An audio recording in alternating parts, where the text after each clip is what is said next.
Anibingelele kuni nonke ke balaleli bohlelo. Sivela ngendlela TV.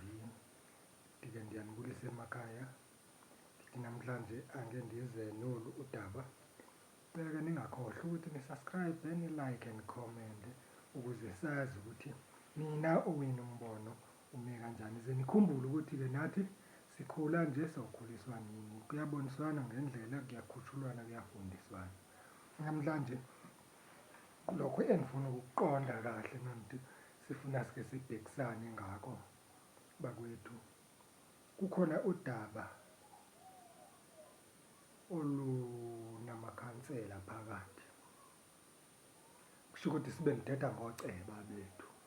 Uma ngithetha ngoceba ngithetha ngabantu esibe bengabantu abathunywa ukuthi bosifunela izidingo phaya ngaphambili beze nayo ukuthi emphakathini.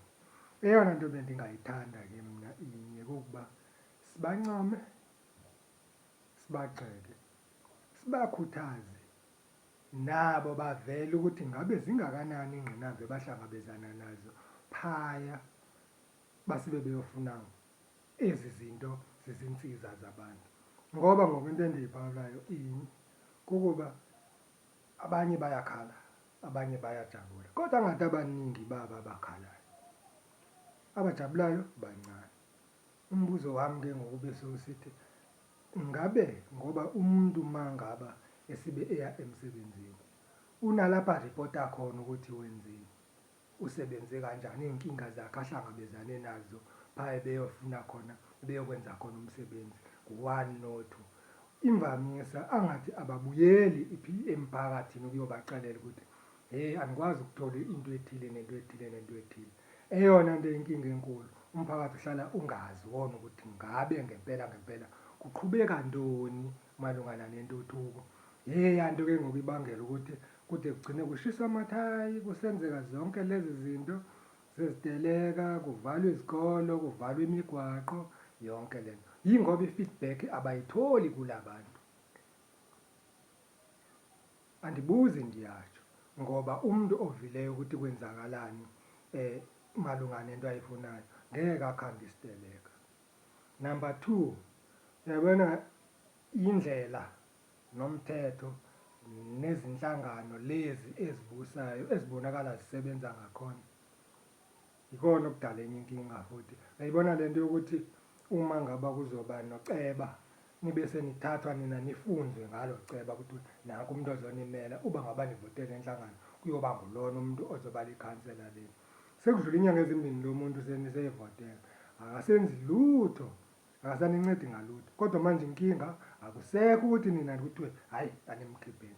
Uyabona leli gate leli afakwa ngalo, uma ngaba kungake kucediswe lona kuthiwe ake kucediswe lapho ukuthi uma ehlulakala ukwenza umsebenzi 6 months aphume kungene omunye, ngoba kusho ukuthi yena sibe engazukwazi ukusebenza. Awukhambi ukuthi lo muntu uzohlala 4 years 5 years engakwazi ukwenzela nto muntu lutho, engakwazi futhi ukwenza i-feedback ebantwini. Iyona nto eyinkinga leyo, ukuthi abantu ngoku bagcina bona benyamezele umuntu kodwa engayiqondi le nto le ayenzayo.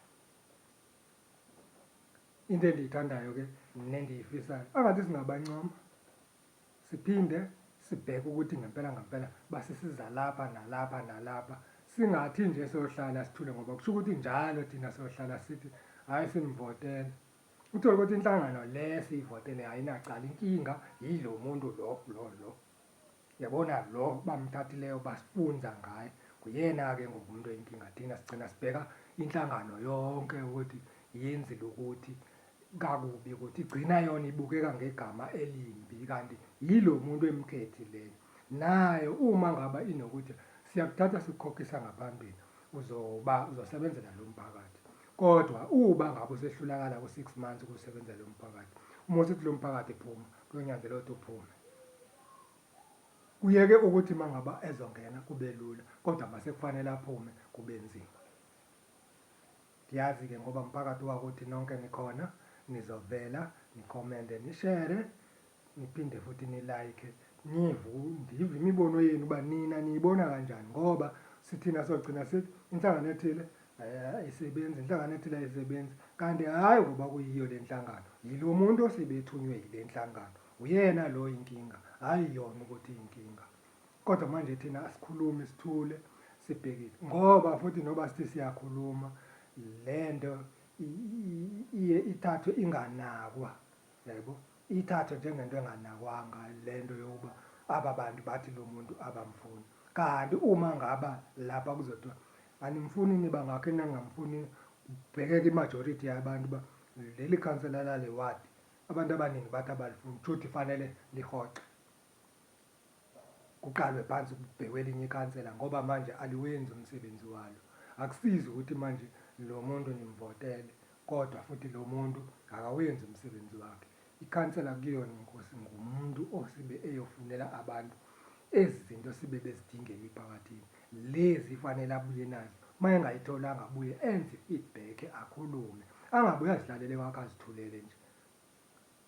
Yabona ngoba iy'nhlangano eziningi ziluza amandla through yona leyo nto leyo. Omunye uzothi hey, hhayi inhlangano ethile ayikwasakwazi ukubusa indawo ethile ngokuba itheni, kanti ngulo muntu emthumileyo ukuthi makasebenzele leyo ndawo, nguye lo angayenziyo le nto okufanele ayenze. Inhliziyo yomuntu okufanele ukuthi athathe umsebenzi wobukhansela ngumuntu onenhliziyo emsulwa, angabi nenhliziyo embi ukuthi ndandike ndagilana nalo etshwaleni, ngeke ndimenzele ukuthi, ndandike ndagilana nalo etshwaleni, ngeke ndimenzele ukuthi. Anike nibe nenhliziyo nje ezibubuntu, nibasebenzele abantu. Uma usithi uzosebenzela abantu, kusibe kunomehluko la, kufanele ukuthi uzikhuphule wena. Akufanele ukuthi usebenzise ukuthi uzicebise wena ngoba lokho kuzokubhekisa ngabantu kakubi. Ngiyabonga, sendova ngane.